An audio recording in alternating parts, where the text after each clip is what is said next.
Good evening, everyone. It is Thursday, February the 6th, 2020. It is currently 10:37 p.m. Central Time.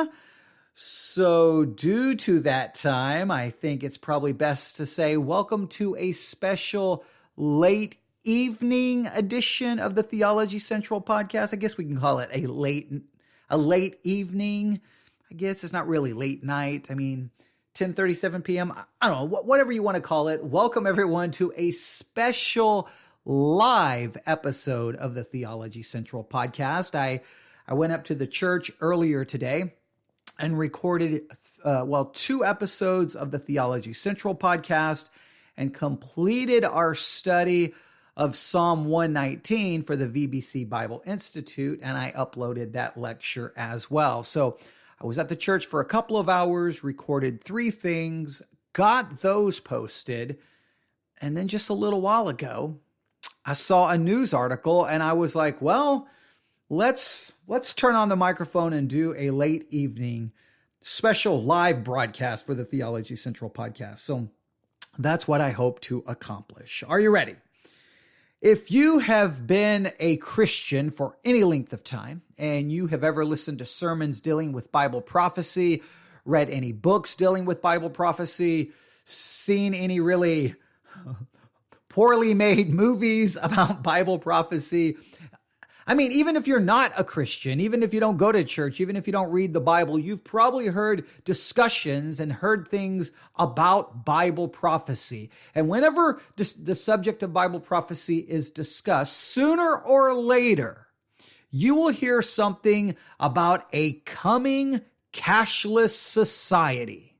There will come a time that people will not purchase things with money, but they will purchase things with a mark. And this will, and one of the ways you can watch the sign of the times is to look for the coming cashless society. Let me give you an example. This comes to us from the Christian Post. It was published on Thursday, December the 28th, 2017. So the Christian Post, Thursday, December the 28th, 2017, and here was their headline. A cashless society is coming, confirming what the Bible prophesied 2,000 years ago. And this is just one article. You just go do a Google search for cashless society, and you'll find sermons and Christian programs talking about the coming cashless society. It's going to happen. And that's the way they will control you. That's how they will force you to take the mark of the beast. Because without that mark, you cannot purchase, you cannot buy, you cannot sell, you can't do anything. So you're going, once the society once it moves from a cash-based society to a cashless society, you know that things are moving in the direction of the end. Let me read just some of this article. Very powerful forces are pressing passionately for a worldwide cashless society, and the Bible has predicted the move for centuries. And then they go through to give you all of these, situations where they're trying to move us to a cashless society. And I've been hearing this, I feel like since the 1990s, maybe even the 1980s. A cashless society is coming. A cashless society is coming. A cashless society is coming. I remember listening to sermons about this. There was, it used to be really popular in the 1990s. I think it's still around. I think it was called the Prophecy Club. And they would have their sensational programs about, how, it's about, the Antichrist is about to be revealed and all of this is going to happen. And one of the things they would talk about is a cashless society. Now, I don't think there's any debate about that. There's a lot of people within the Christian world and a certain brand of eschatology. We could get into a whole discussion about the different views of eschatology and different views of biblical prophecy. But there are a lot of people within Christianity who have been telling us a cashless society is coming. But what if that so-called cashless society that is supposedly coming, what if I was to tell you it's possibly being delayed?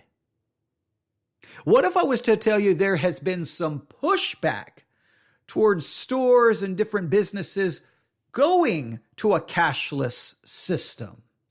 I literally heard this today on NPR radio. I'm going to play the report for you, and then we'll come back and just mention a couple of things. I just thought this was interesting in light of all the discussion about a cashless society is coming. I thought this was an interesting report. And here is from NPR. It aired this afternoon on their program, All Things Considered. And well, they're going to describe some pushback to the coming cashless society. You listen carefully. Here we go.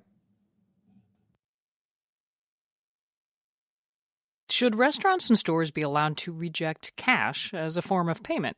Washington, D.C. thinks maybe not. The city is considering a ban on cashless businesses. Similar bans have already been passed in several parts of the country. NPR's Alina Selyuk reports it's a rare case of governments getting ahead of a tech trend before it spreads. After almost 10 minutes of standing in line at a coffee shop, Richie Torres realized something. I only had cash in my pocket. And this coffee shop no longer accepted cash, only cards or mobile payments, which he didn't have on him. It was a humiliating experience. And I remember wondering aloud, how could a business refuse to accept cash, which is legal tender? When you open a dollar bill, it reads, "This note is legal tender." Torres is a city council member in New York. He says his constituents have also complained about a spurt of cashless stores, especially seniors. He wrote a bill to ban businesses from rejecting cash. Last month, the New York City Council passed it almost unanimously, joining Philadelphia, San Francisco, and the state of New Jersey. A similar ban is up for a hearing in Washington, D.C. next week. Here's Tazra Mitchell with the research and advocacy group DC Fiscal Policy Institute. A cashless economy is not an inclusive economy because whenever you exclude people from being able to use cash at businesses, you're essentially discriminating against people who are low income, people who are homeless, also undocumented. Getting a credit or debit card is not easy for everyone. You have to have an ID, often a utility or another bill, and money to deposit, a financial history. Mitchell says in D.C., nearly a third of residents rely on cash every day because they don't have a card or even a bank account. The Federal Reserve has found the use of cash is declining. 2 years ago, for the first time, it found cash had stopped being the number one payment choice. But it's still the most common way that people pay smaller amounts, under $10 or $25. That's particularly true for people over 55 and under 25. Whatever your reasons, you as the consumer should have the power to choose your favored method of payment. The biggest names to try going cashless have been Amazon with its automated convenience stores and the salad chain Sweetgreen. They and other businesses argued cash is inefficient. It slows down the line, requires armored cars, attracts break-ins, or skimming by the workers. More and more people are now paying with their phones, and credit card companies are rewarding the trend. They get a cut every time a card is swiped. Visa paid a $10,000 award to 50 businesses that stopped accepting cash. We don't think that in 5 years, laws that ban stores from going cashless are going to look smart. Stephanie Martz is the general counsel of the National Retail Federation, which has actually been fighting with credit card companies over their fees. Martz argues the cashless trend is not really that big. Not many stores have gone cashless, and some of the loudest proponents have now reversed their policies. That includes Sweetgreen and the cashierless Amazon Go shops, which now both accept cash. Some stores have gone cashless, others have gone cashless and have gone back to accepting cash. And I think that's a real indication that the market is working and retailers and restaurants are being responsive to what their customers want and need. Of course, this also happens to coincide with new laws starting to ban the cashless practice. Either way, Martz envisions a near future where everyone has access to digital payments thanks to new technology. And in that future, banning stores from going cashless could hamstring them from becoming more efficient. But Torres and Mitchell argue cashless laws are there to balance technological progress with an economy that's fair and inclusive. Alina Selyuk, NPR News. Well, there you have it. That's a far different report than you may hear on your favorite Christian prophecy program that makes it sound like a cashless society will be here in the next 15 minutes. That seems to say there is a trend against it, and many that went cashless have reverted back to accepting it. For me personally, I would not like a cashless store because, well, I only use cash. And the reason is not even from a biblical or eschatology or scared of something like that, from a biblical perspective, or I have some concern or fear of the number of the beast or anything like that. No, my issue is every time, I've always preferred cash because there are a few times it's happened to me. My wife has a debit card. I don't even have my own. And I'll say, hey, I want to go get some food, or hey, I want to go buy something here, or buy something there. She'll go, well, just take the debit card. And I'm like, no, I want to use cash. And he goes, I don't have any cash on me. Take the debit card, or you can go and get some cash out somewhere. And I'm like, okay, I'll go try it. There's been just a couple of times where I say I go to a fast food restaurant. I'm in the drive-thru, hand them the debit card, and they hand it back saying it was rejected. That is the most embarrassing thing in the world to me. I want to crawl in a hole somewhere and die. I want to move. I want to change my identity. I never want to be seen again. I cannot stand it. And for some reason, it seems to always happen to me. I'm like, oh, I want to go buy this. Well, I'll take the debit card. Okay. And I come walking through the door. It didn't work. And I think I've come to the conclusion that my wife is doing it to me on purpose. She hands me the debit card, and then immediately when I walk out, she calls and say, put a hold on the card, and just to embarrass me. But that's why I hate that. I want to use cash because I know there's not going to be a problem. As long as I got the right amount, there's not going to be a problem. And I always ensure that I have more than enough when I go purchase something, because I hate that. If I got to hand someone a card and I'm just hoping, okay, there could be a million things that could go wrong here and it could get rejected, and I'm going to be standing here and it's going to be embarrassing. So no, that's why I don't like the idea. But I think it is interesting that there are a lot of people who don't have a card, who don't have a cashless kind of system in order to buy things. And if they go into a store and they reject cash, then you cannot purchase anything. Now, that does sound a lot like the concerns that many who teach Bible prophecy have stated, that the time will come that you will not be able to purchase something in a cashless society with cash. You're going to have, quote unquote, a mark. And just so that you know where they get the idea from, it's from the book of Revelation, chapter 13. The book of Revelation, chapter 13, is this kind of a concept is mentioned a number of places, but let me just read probably one of the most famous. Revelation chapter 13, verse 16 through 17. Also it causes all, both small and great, both rich and poor, both free and slave, to be marked on the right hand or the forehead, so that no one can buy or sell unless he has the mark. That is the name of the beast or the number of its name.